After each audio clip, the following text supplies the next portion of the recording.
A couple of years ago in 2022, a team of researchers came across a humpback whale off of Zanzibar in East Africa, and after identifying it, they found something truly remarkable about it.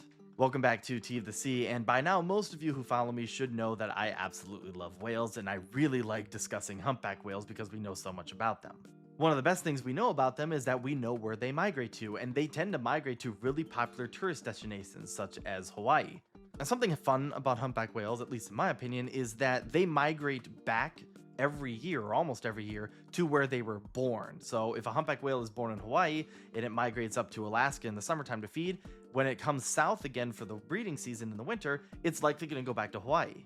But there are multiple breeding locations in the North Pacific for humpback whales. The majority of humpback whales head up to the colder waters off of Alaska, at least on the eastern side of the Pacific, and those humpbacks will then migrate south to Hawaii, but they're also known to go to Mexico off Baja California del Sur, areas like Puerto Vallarta and Manzanillo, and they are sometimes known to get as far south as northern South America. These breeding locations, because they're generally the same individuals going, are referred to as stocks. And sometimes you'll have individuals from, say, the Hawaiian stock moving up to Alaska in the summer and then migrating south. But instead of going back to Hawaii, they'll go to Mexico or maybe South America if they go really far, and vice versa. The Mexican whales could go north and then come south and go to Hawaii, but it doesn't happen very much. Now, we know that some individual humpbacks will make these vacations, I guess we can call them, elsewhere in the winter because they're really easy to identify. The underside of the humpback's flukes, the flattened end of the tail, are like a human fingerprint. No two humpback flukes are the exact same. They always look different. And coincidentally, humpback whales tend to lift their tails out of the water when they dive. So this makes identifying individuals unbelievably convenient and easy to do. Of course, this only works if you actually have a catalog, and in the modern day, there's multiple sites online. The best one, in my opinion, is happywhale.com, where you can actually send in a photo, and the algorithm that the site uses will be able to tell you who it is, so long as that whale is in their database. So when this team of researchers encountered this humpback whale in the summer of 2022 in Zanzibar, they did what most researchers do. They got photo IDs, and then they went home and started to catalog it. And as it turns out, this whale had been sighted before. Happy Whale has it logged as being sighted in 2013 and 2017, but nowhere near Zanzibar. In fact, it was found on the other side of the world. Generally, stocks of humpbacks, as I mentioned, will migrate to specific areas in the wintertime and the summertime for breeding and feeding purposes, respectively. And they almost will never cross the equator to go elsewhere. So North Pacific humpbacks that go from Hawaii to Alaska will continue to do that, sometimes going to Mexico like I mentioned, but they will never cross the equator to go south to Antarctica.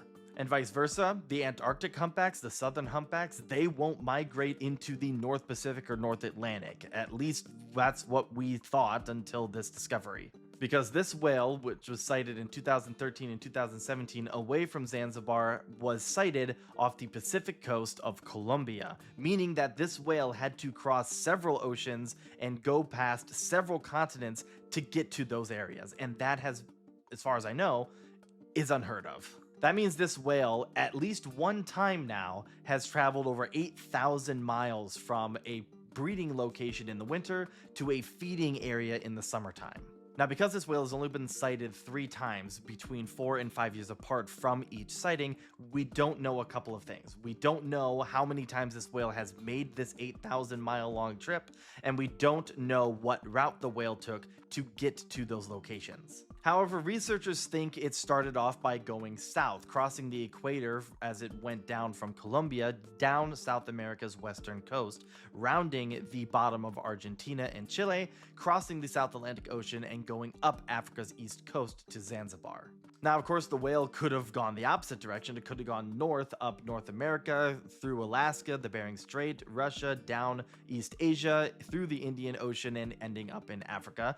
We will probably never know, but either way, this is the first of its kind as far as I'm aware. Now, of course, the biggest question is why? Why did this whale cross multiple oceans and multiple continents to get from a breeding location in Colombia to a feeding location in East Africa? We don't really know.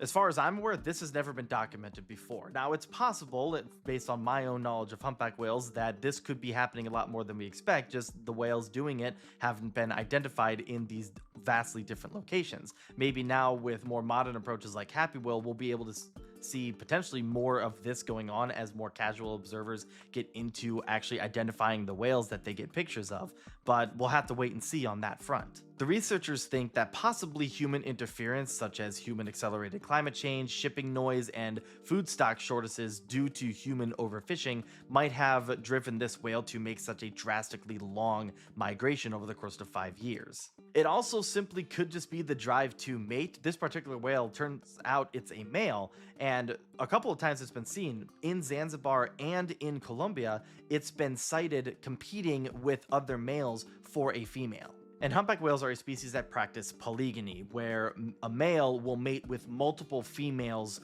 throughout the year. They don't mate for life. They don't partner up. Males will mate with as many females as they can. So maybe this particular whale just wants to mate with other females and it just wandered elsewhere than it usually goes to and found a whale that led it back to another area where it would be able to mate with new females. Of course, all of this is just speculation because this whale was sighted in Colombia in 2017 and was only next sighted in Zanzibar in 2022.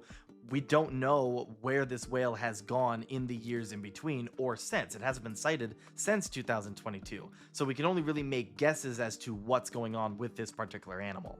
But this is why humpbacks are one of my favorite species to talk about, because there might be a ton of stuff that we do know about them, but there is a ton of stuff that they are still revealing to us, and there are certainly countless more secrets to be discovered of the singing giants of the seas.